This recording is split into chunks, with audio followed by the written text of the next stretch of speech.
Hey everyone, so I've just finished playing the first 3 hours of Ratchet and Clank A Rift Apart on the PS5, and I've been super impressed with it, so much so that I thought I'd make a quick video just to share with you guys some of my overall impressions of it and my experiences I've had in the first few hours, because yeah, there is a lot to go through, so yeah, here we go. So first thing you'll notice when you get into this game is firstly how quick it loads. It loads super fast. You can already tell that there's a lot of stuff going on under the hood with this game taking full advantage of the new SSD that's inside the PS5.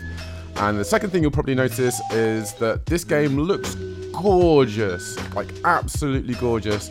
There's so much detail in the world, in your character, and the art style is just, it lends itself so perfectly to everything that's going on in this game.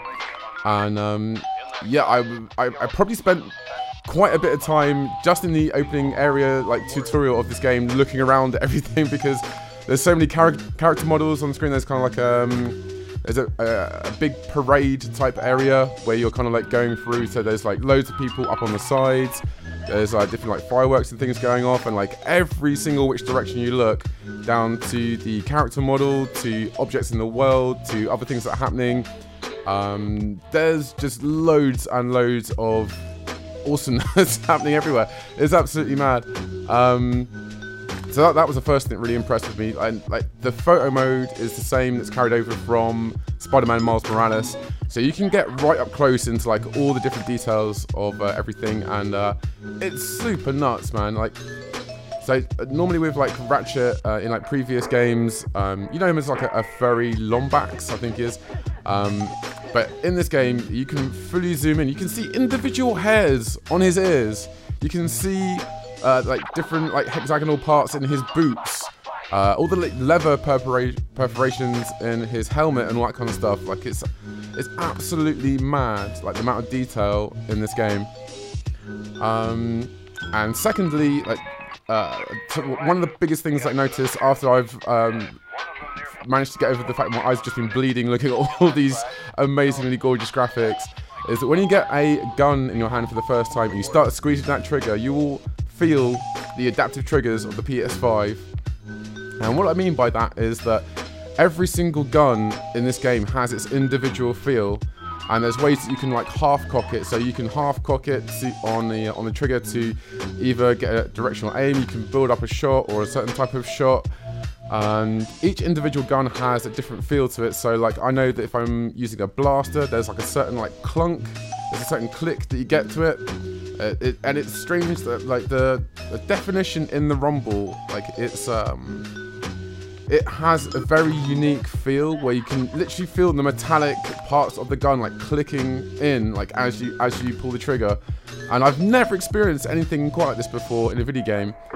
So yeah, hats off to Sony and Insomniac Games for creating a whole new experience that I was not ready for, or not kind of when you see like adaptive triggers and stuff like that before in the marketing, you're like, is this going to be just a bit of a gimmick? And like, no, they've actually fully implemented it here. It's really impressive. Okay, so after you get through like a brief tutorial area, I will remain pretty much like spoiler free in this area. For any of you guys that are worried about getting spoiled on this game, like, I won't divulge into like story stuff. But what I will say is that obviously this game is called Rift Apart, and the whole thing about it is going through different rifts in time and space, and they implement it super well in this game. I mean, it never stops being impressive. Even in like the first like 3-4 hours that I played this game, like every single time you do it, you get a little bit giddy. Because you just that feeling of latching onto a rift and then pulling through it, and then you're all of a sudden in a new part of the world, or a completely different dimension. Like that kind of stuff like is really awesome. It's a super cool mechanic, and I love how they've implemented it in this game. Even in the parts of this game where you're technically on rails and you're essentially on a kind of like a Ratchet and Clank roller coaster, it's an awesome roller coaster to be on. You know? Yeah, they seem to have taken like every single strength from previous Ratchet and Clank games, and then managed to combine them together into one big Ratchet and Clank cake that you just have layers and layers. The further you dig into this game, the more there seems to be, and I absolutely love that. So yeah, as a Ratchet and Clank fan, that over the years, the sequels felt like kind of like diminishing returns. This feels like a completely what's the words? They've really brought it back. Like they've really managed to like hone in on the things that make Ratchet and Clank work and leave the other bits to like the wayside. And yeah, it's so much fun to play. And speaking of fun, we should probably mention or just go back to the weapons properly. Like even in the opening areas, there's a really nice variety of a nice variety of guns even. As you can tell, I'm a little bit sleep deprived at the moment. I stayed up till midnight to get the opening release of this game, and haven't slept much in between. So yeah, there's such a nice variety of guns. If people don't want to get spoiled on them, I won't give any details on them. But as again, like they've managed to get some really like comedic effects into each of the games that they. I said games again. Each of the guns that they present. Oh my days. Yeah, we're coming in super hot takes with super hot speak right now. The sentences are barely formed as I'm trying to say them. That's how excited I am. But yeah, like all of the guns like have different effects on enemies as they would do in like previous games, and they come up with like really cool like individual animations that how the enemies respond to getting shot by each of these types of guns that you just fire off at them. And as per usual, yeah, you have loads of different like variety in the kind of like beams that shoot out, or the kind of events that happen when you shoot these guns. Yeah, they're really super impressive. And we're talking about like enemy animations and things. Yeah, there's lots of like over eccentric, like comedic animations that the enemies go through. The story so far, without getting into anything about the actual details of it, seems to be a lot of fun. It's on that kind of Pixar Disney vibe of having the perfect blend of a story that like the younger generation can enjoy, but also having that side where it's still funny for all the adults as well. So they've really hit like a really nice balance between the two. So that's something that I was really loving. We talked about the photo mode a little bit briefly. Just to mention that it is, if you've played Spider-Man Miles Morales or Spider-Man on the PS4/PS5, it's the exact same photo mode. And that photo mode is really robust, so yeah, no complaints from me. I've already been spending quite a bit of time in that, and yeah, like if any one of you guys have used it previously, you'll know that it's really in depth. You can do a lot of stuff with it. Loads of different types of filters, photo modes. That was really descriptive, wasn't it? Like the POV, exposure, all that kind of stuff you do expect from a good photo mode on the PlayStation. And yeah, it's back in full force. I don't think they've tweaked too much of it in between Spider-Man and this one, but it's still super robust, really impressive.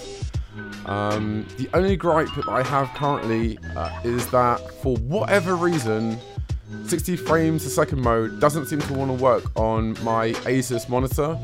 Now it works fine on my old TV, which back here, which is like way older than this one. And the strange thing is that this monitor can handle Spider-Man Miles Morales 60 frames a second. So I don't know if there's a setting that I need to tweak in the settings mode or anything like that at all.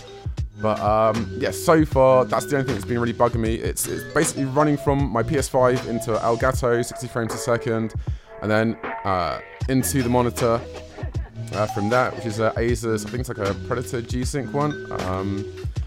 So yeah, that's the only thing that's been a bit of a bummer, because I really would love to experience 60 frames a second properly.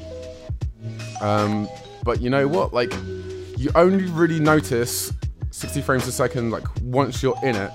Like if you go back to 30 frames a second where you have all the ray tracing and all the visual effects and all that kind of stuff, yes, initially it will seem a little bit more janky, but that's obviously because you're going from 60 to 30. But after maybe about like 2 minutes of gameplay, you don't really notice it that much. And as someone that myself that loves frames a second more than anything else, seeing all the visual effects that go on in this game, especially with all the ray tracing, like all the lighting looks really stunning, all the reflections. There's like parts where you're in like a neon metropolis city, and just the lighting on that is super impressive. So I would say, yeah, like stick with RT with all the ray tracing and the high fidelity mode. You will not be disappointed at all. And even in the 60 frames per second mode that I've messed about with on my TV on here, yeah, it looks phenomenal. So either way, you're going to be winning really. But I love that they've got that option there from the get-go, so that's awesome as well. Yeah, so to summarize, highly impressed with Ratchet and Clank Rift Apart. If you are one of the lucky people that have managed to get a PS5 and you haven't already got this game, I seriously recommend that you go out and get it right now, because it's probably the showcase, like the #1 reason to have a PS5 in your possession right now. So if you're not playing it, you are seriously missing out. Yeah, Godspeed to anyone else out there that is trying to currently get a PS5 to play this game. I wish you all the best. I've gone through so many notification apps and all the rest of it to finally get hold of one. I only managed to get mine like the last 3 weeks or so. So to all of you guys out there trying to get a PS5, keep on trying. You will get it eventually. You just got to keep the faith. But yeah, that's pretty much where we're going to end this super hot take today, you guys. Thank you all so much for watching. Have you played Ratchet and Clank Rift Apart? What do you think of it? Let me know down in the comments if you have any questions, or if you'd like to see me do anything specific on future streams, which I should probably mention that we are streaming this game currently at twitch.tv/Boombastic_Sounds. If you want to go down there, or if you don't want to type all that in, you can just search for Boombastic Sounds on Twitch and you'll be able to find me, and that's where we are doing streams of Ratchet and Clank Rift Apart pretty much like at the moment every other day. I think like going forward it's probably going to be like a daily thing that's going to be happening on my channel. So yeah, please come over to and find us on Twitch if you want to find out more information about that and see more of the gameplay. It's yeah, my entire time when I'm not playing the game is spent about thinking about the things I could be doing when I get back into the game. So yeah, I'm going to leave it there, you guys. Thank you all so much for watching, and yeah, I hope you enjoyed this video. If you like it, give it a thumbs up. If you didn't like it, give me a thumbs down and let me know what I could do better for next time. If you aren't already subscribed, hit that subscribe button, and yeah, I will see you guys on the next one. Bye!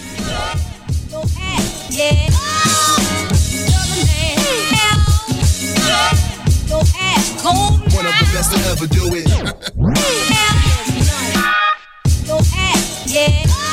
it.